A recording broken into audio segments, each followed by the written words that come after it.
నమస్తే రమగారు. నమస్తే జయ. రమగారు, చాలా రోజుల తర్వాత మీతో పాత సిరీస్ చెప్పించుకోవాలని ఉందండి. ఏంటో తెలుసండి, అది చెప్పండి. కాశీ మజిలీలు సక్సెస్ఫుల్గా 5 భాగాలు అయిపోయినాయి. మళ్ళీ కొత్తది స్టార్ట్ చేద్దాం రమగారు. చాలా మంది కామెంట్స్లో కూడా అడుగుతూ ఉన్నారు, ఏ కథ చదువు విన్నా కాశీ మజిలీ చెప్పండి అంటారు. అలాగే అడుగుతుంటారు. ఈ కథ బాగుందో లేదో పొరపాటును కూడా చెప్పరే. రన్ అవుతున్న కథనా? రన్ అవుతున్న కథ గురించి మాట్లాడకుండా కాశీ మజిలీ పూర్తి చేయండి, కాశీ మజిలీ పూర్తి చేయండి. అలా కొన్ని ప్రత్యేకమైన పేర్లతోటి కూడా కనపడతాయి. వీళ్ళు 57వ మజిలీలో ఉన్నారు, 57th మజిలీ. ఆ గోపుడు మణిసిద్ధుడు ఒక సత్రంలో కూర్చున్నారు. మళ్ళీను ఆ గోపుడికి అటు ఇటు వెళ్ళటానికి ఏమీ కనపడలేదు. ఏదో ప్రశ్న అడగాలి ప్రతి మజిలీలో. గోడకేసి చూస్తూ కూర్చుంటే గోడ మీద ఒక పద్యం రాసి, ఆ ఊరి గోడ, ఆ ఊరి సత్రం, ఆ సత్రపు గోడ నీటి మీద రాసిన నా రాత చందంగా, పెళ్ళే వద్దన్న ఒక రాజకుమార్తె ముగ్గురు భర్తల్ని పొందింది అని. అదేమిటండి అన్నాడు. ఒక్క రాకుమార్తె ముగ్గురిని చేసుకోడండి, ఓ రాకుమారుడు ముగ్గురిని చేసుకోవచ్చు, ముగ్గురు 36 కూడా చేసుకోవచ్చు. అదే కదా, 80,000 మందిని పెళ్లి చేసుకున్న కథ ఒకటి చెప్పుకున్నా. అవునవును అవును. ఒకటే రాజకుమార్తె పెళ్లి వద్దు అన్న ఆవిడ ఓ పెళ్లి చేసుకుందంటే ఓకే, 3 చేసుకోవటం ఏమిటండి అని ఆశ్చర్యపోయి అడిగాడు.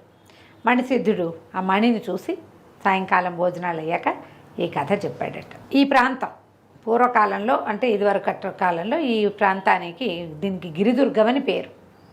దీనికి ఇంద్రద్యుమ్నుడు అని ఒక రాజుగారు ఉండేవాడు. ఆయనకి మనోహారిణి అని ఒక భార్య కూడా ఉండేది. అయితే ఈయనకి చాలా కాలం పిల్లలు కలగల. వాళ్ళు వచ్చి ఆ పూజ చేయమన్నారు, వీళ్ళు వచ్చి ఈ పూజ చేయమన్నారు, ఎవరో వచ్చి ఇంకెక్కడికో వెళ్ళమన్నారు. ఇక అక్కడికి ఎక్కడికి వెళ్ళినా సంతానం కలగలేదట.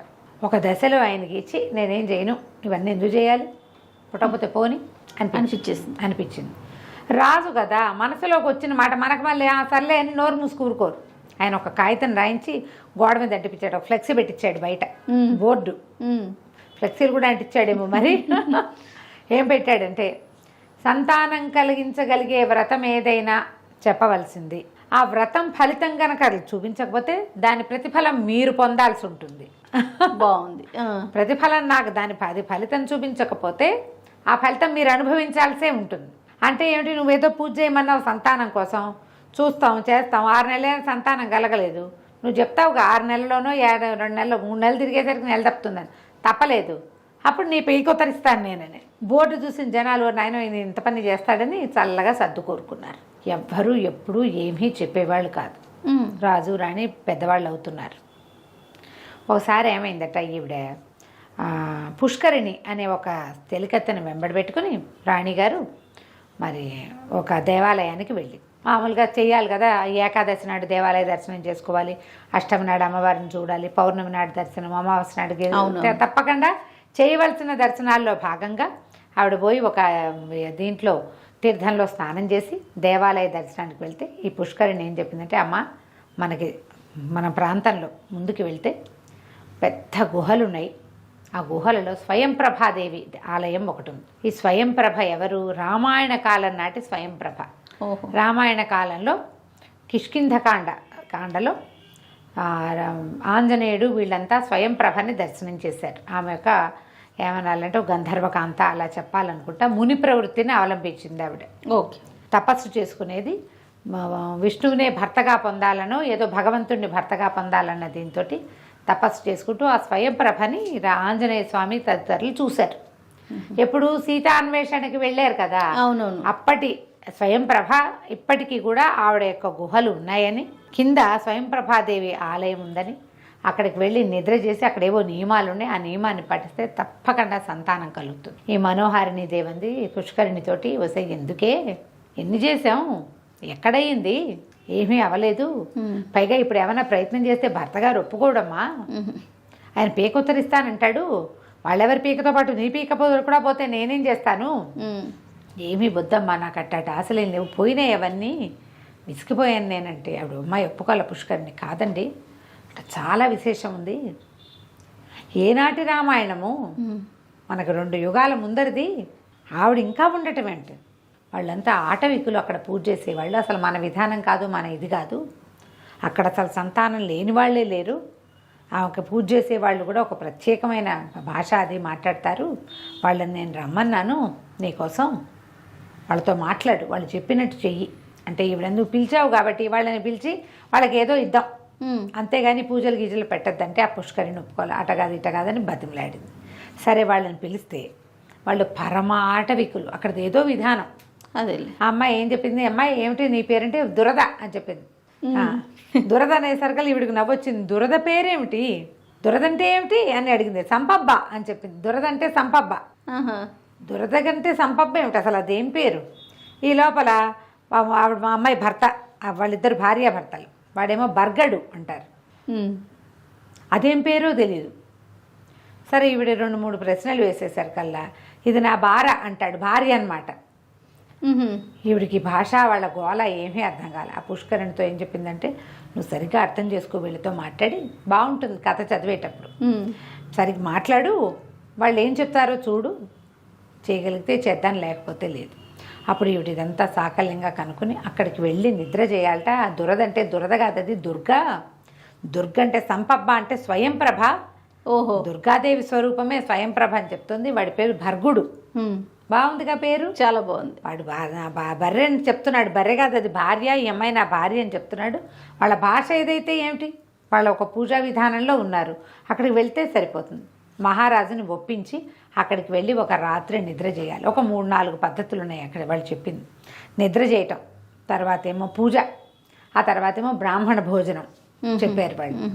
సరే ఈవిడ ఇంకా భర్తని బతిమలాడడం మొదలుపెట్టింది. ఆయన ఎక్కిరిచ్చాడు, నీకు ఇంకా పిచ్చపోలేదా, రాజ్యం ఎవరికి పోవాలంటే వాళ్ళకి పోతుంది, వద్దు వద్దు అన్నాడు. కాదు, ఆవిడ పదే పదే బతిమలాడి పుష్కరిని ఎవరినో తీసుకొచ్చింది. వాళ్ళని చూస్తే నాకు చాలా సంతోషం వేస్తుంది, చాలా అమాయకులుగా ఉన్నారు, వాళ్ళ దగ్గర చేయాలంటే సరే ఈయన పిల్లల కోసం అన్న మాట ఎవరికీ చెప్పకుండా ఊరికే విహారానికి వెళ్తున్నామని భార్యాభర్త ఇద్దరు చెలికత్తల్ని 2 సైనికుల్ని తీసుకుని ఆ స్వయంప్రభాదేవి గుహాల దగ్గరికి వెళ్ళి నిద్ర చేశారు. తర్వాత మళ్ళీ 4 రోజుల తర్వాత మధ్య పూజ చేయడానికి వచ్చారు.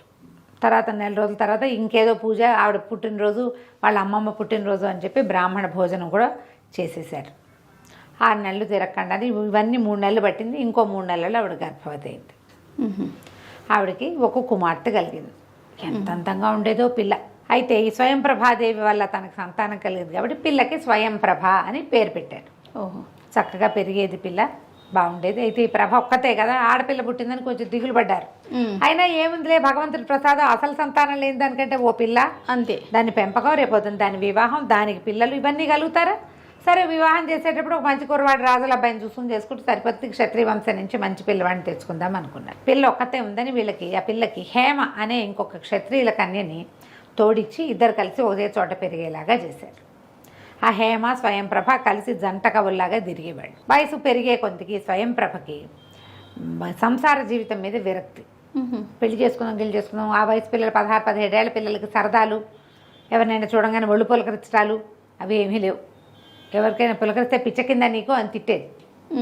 నడిచేసరికల్లా ఏమైంది, ఒక రోజులు పోయాక కొన్ని రోజులు ఏవో చదువుకునేది.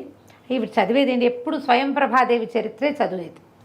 చదివిన చరిత్రే మళ్ళీ చదువుతున్నాం ఎందుకు అని హేమ అడుగుతుంటే ఏమనేది, చూడావిడ మునివృత్తిని అవలంబించింది. ఓహో, ఆవిడ అన్నీ వదిలేసి కేవలము తపస్సే చేసుకుంది. ఎంత అద్భుతమైన విషయం అనేది.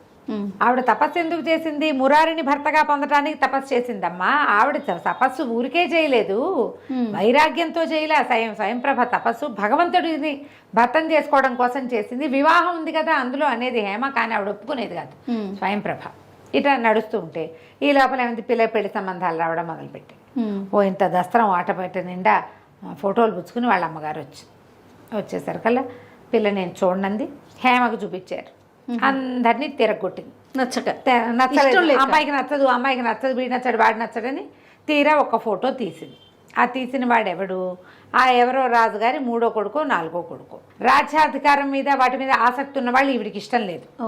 అందుకని ఇప్పుడు రాజుగారికి ఓ కొడుకు అయితే వాడు రాజ్యాధికారి అయితే తీరుతాడు. 4వ కొడుకు అనుకో, వాడికి రాజ్యాధికారం ఎలాగూ ఉండదు. అంతే, అలా డిస్కస్ చేసి రాజయ్యి రాజరికము పిచ్చి, వాళ్ళని అవి ఇవి కావాలి, ఇంకో రాజ్యం కావాలి, అదేదో కావాలి, నేను ఎవరికి సామంతులుగా ఉండాలని తిరగబడి యుద్ధం చేసి వాళ్ళ అందరికి చావులకి కారణమయ్యి అలాంటి వాళ్ళు వద్దు. ఇప్పుడు రాజు అయ్యే అవకాశం లేని వాళ్ళు ఎవరుంటారు, రాజుగారు 2వ కొడుకు 3వ కొడుకు, వాళ్ళకి అవకాశాలు ఉండవు. 4 కొడుకుల్లో 3వ వాడో 4వ వాడో కుర్రాడు చాలా బాగున్నాడు. ఆ ఫోటో తీసింది. ఈ అబ్బాయి అయితే బాగుంటాడు అనేసరికల్లా సరే మాట్లాడదాం అనుకున్నారు. ఈ పెళ్ళేమో స్వయం ప్రభ తెగదిట్టిపోతుంది హేమన్. నేను అసలు వివాహమే వద్దన్నాను, నువ్వు మళ్ళీ ఇంకోటి చెప్పెడతావేమిటి, దేని మీద వ్యామోహం లేకుండా ఉండటం నాకు ఇష్టం అని చెప్పింది స్వయం ప్రభ. రాజ్యాధికారం మీద వ్యామోహం లేకపోవటం అనే పాయింట్ తీసింది హేమ. వాళ్ళమ్మ వాళ్ళు ఏం చేశారు, పిల్లకి పెళ్లి కావటం ముఖ్యము, పోన్లే 4వ పిల్లాడైతే వాడిని తెచ్చుకొని మన రాజ్యమే ఇచ్చుకుంటాము, లేకపోతే నాకు రాజ్యం ఉందంటాడు. ఒక పిల్లాడు అనుకో, మా రాజ్యం ఉంది కాదంటే ఇక్కడ రాజప్రతినిధిని పెడితే మీ అమ్మాయిని మా ఇంటికి పంపించండి అంటారు. వాళ్ళు వదిలిపెట్టుకుని మన ఇంటికి ఎందుకు వస్తారు? 4వ కొడుకు అనుకో, వాడికి ఏమో అక్కడేమో అవకాశం ఉండదు, ఊరికే రాజుగారు అబ్బాయి. ఇక్కడైతే రాజుగారు అల్లుడు, తర్వాత రాజుగారు యువరాణి మొగుడు, తర్వాత రాజు, ఇలా కుదురుతుందని భావించి ఎంత మాట్లాడినా ఈ వ్యవహారం తెమలేదు. క్రమంగా పిల్లకి పెళ్లి మీద ఆసక్తి లేదు అనే విషయం బయటకు వచ్చేసి, అసలు నాకు విషయాసక్తి లేదు. ఆ అమ్మాయి కావ్యాలు గివ్యాలు చదివేది కాదు, వాటి నిండా శృంగార రసం ఏముంది, అవయవాల వర్ణన, ఒకళ్ళ కోసం ఒకళ్ళు వెప్పర్లాడడం, అక్కడెక్కడికో వెళ్ళి దాన్ని అవతనం చేసుకోవడం, లేదా ఇక్కడెక్కడికో వచ్చి వీడు వెనకాల పడడం, ఇద్దరు కలిసి లేచక్కపోవడం. కావ్యాల్లో అదే కదా ఉన్నది, పిచ్చి కావ్యాలు నేను చదవనండి. సంసారాసక్తి లేదు, జీవితాసక్తి లేదు. అమ్మాయికి వైరాగ్యం, వేదాంతం, తపస్సు. పెళ్ళేమో అందంగా ఉంది, ఒకతే పిల్ల, రాజ్యానికి ఉత్తరాధికారి అది. వీళ్ళు ఏం చెయ్యాలి? సరే ఇలాగే ఆలోచించుకుని బాధపడుతున్నారు. అయితే ఏమైందట, ఓసారి ఒక అమ్మాయి వీణావతి అనే ఒక వీణ విద్వాంసరాలు ఈ స్వయం ప్రభని చూడగట్టడానికి వచ్చింది. చూడడానికి వస్తే అంటే వీళ్ళే ముందట ఎక్కడికో వెళ్ళేసరికల్లా ఆ అమ్మాయి చాలా చక్కగా పాడుతుంటే, అమ్మాయి దగ్గర ఒక అద్భుతమైన వీణ ఉండేది. ఆ వీణ మీద వాయిస్తుంటే ఎంత బాగుండేదో, చాలా అద్భుతంగా వాయిస్తుందని మన దగ్గరికి తీసుకురమ్మంది. ఈ హేమ పోయి దేవాలయంలో విన్నారు. మొదట దేవాలయంలో ఏం గీతాలు పాడతారు, భక్తి వైరాగ్య గీతాలే కదా. అది విన్నాక ఆ వీణావతిని పిలిపించేసరికల్లా వీణ వాయించడానికి కూర్చోబెట్టుకున్నారు. మాట్లాడేసరికల్లా అమ్మ నీకు వివాహం అయిందంటే, లేదండి వివాహం చేసుకోలేదు అని. వివాహం ఎందుకు చేసుకోలేదు? ఆ అమ్మాయి భోగం వాళ్ళ అమ్మాయి, వాళ్ళకి వివాహాలు ఉండవు, వివాహం చేసుకోలేదు అనగానే ఇప్పుడు చేసుకోలేదా, ఇంత పెద్దదానివి అంది. లేదండి, యువరానికి లౌకికమైన జ్ఞానం లేదు, అబ్బో వివాహం చేసుకోకుండా జీవితాన్ని త్యాగం చేసిన సంగీతం కోసం అని అర్థమైంది ఆవిడికి. సరే ఏది ఓ పాట పాడు అనగానే ఈవిడేం చేసింది, చక్కగా ఒక శృంగార సంకీర్తన ఎన్నుకొని పాడేసరికి ఈవిడికి ఒళ్ళు మండిపోయింది యువరానికి. పడతా పిచ్చి పాటలు అని ఏం చేసింది, కాలుతో ఒక్క తన్నుదనింది వీణని. వీణ కాస్త విరుగురుకుంది. లబో దిబోమని ఏడుస్తూ వీణావతి వాళ్ళ అమ్మాయి ఇద్దరు కలిసి ఆ వీణని మోసుకుంటూ ఇంటికి తీసుకుపోయారు. ఆ పిల్ల ఏడవటం మొదలుపెట్టింది. అయ్యో యువరాణి సంగతి తెలియకుండా వెళ్ళామే, రాకాసి ఇట్లా చేసేసింది, ఈ వీణ ఏముంది వీణే కదా అని అంటారు అందరూ. వీణలు ఎన్ని దొరుకుతాయి, ఇలాంటి మేళవింపు దొరికే వీణ ఉంటుందా మనకి, ఇంత పురాతనమైన వీణ, ఇంతమంది పెద్దవాళ్ళు వాయించారు, పవిత్రమైన వీణ, దీని మీద వచ్చినట్టుగా స్వరాలకి ఎక్కడా పలకవు, ఆ రాజుగారి వంశం నిర్వంశం గాను అని తిట్టిపోయటం మొదలెట్టి. ఇంతలో ఏమైంది, రాజుగారే వచ్చారు వీళ్ళింటికి. వచ్చి అమ్మ అక్కడ ఏం జరిగింది, వీణ విద్వాంసరాలను ఇంటికి పిలిచిందంటే, మా పిల్లకి ఏదో రాగాసక్తి రసానుభూతి కలుగుతున్నాయని భావించాం మేము అంటే, ఏమీ లేదండి, ఆ అమ్మాయికి శృంగార కీర్తనలు నచ్చవు, శృంగారం గురించి ఎందుకు పాడతాం, పైగా నేను పెళ్లి చేసుకోలేదంటే జీవితాన్ని త్యాగం చేసావు ధన్యురాలు అంది, నేను సాని అమ్మాయిని అనే మాట ఆవిడకి అర్థం కాలా, పైగా పైపెచ్చి నా వీణ వెరకొట్టేస్తాను నేను వలవలా ఏడ్చింది వీణామతి. ఏడ్చేసరికి ఆయన అన్నాడు, అమ్మ నా పిల్లకి తెలియని తను ఎవరాని సంగతి నీకు దయచేసి నువ్వు క్షమించు, నీకు ఇంకొక మంచి వేణెప్పిస్తానని బ్రహ్మాండమైన వేణెప్పించాడు. ఆ బ్రహ్మాండం ఈ బ్రహ్మాండం ముందు పనికిరాదు. సరే అక్కడి నుంచి ఏం చేశాడు, ఇంటికి వెళ్ళి కూతుర్ని కేకలేశాడు. ఏంటి ఇట్లా చేయకూడదు, ఇట్లా తప్పు, ఆ అమ్మాయి జీవితం పాడు చేశారు, అట్లా చూడు వీణ వాయించుకుని బతికేది, వీణ కొట్టామంటే అయ్యో సరే నేను కూడా క్షమించమని అడుగుతానులేండి అని చెప్పి ఓ రోజు పిలిచి ఏం చేసింది, చాలాసేపు మాట్లాడి నన్ను క్షమించు, ఏదో ఉద్రేకపడ్డాను అని ఇగో ఈ రత్నహారం ఉంచుకొని తన మెళ్ళో ఇంటి ఒక బ్రహ్మాండమైన రత్నహారం ఎత్తి వీణావతి మెళ్ళో వేసింది. తర్వాత ఏం జరిగిందో మనం వచ్చే భాగంలో తెలుసుకుందాం. నమస్తే.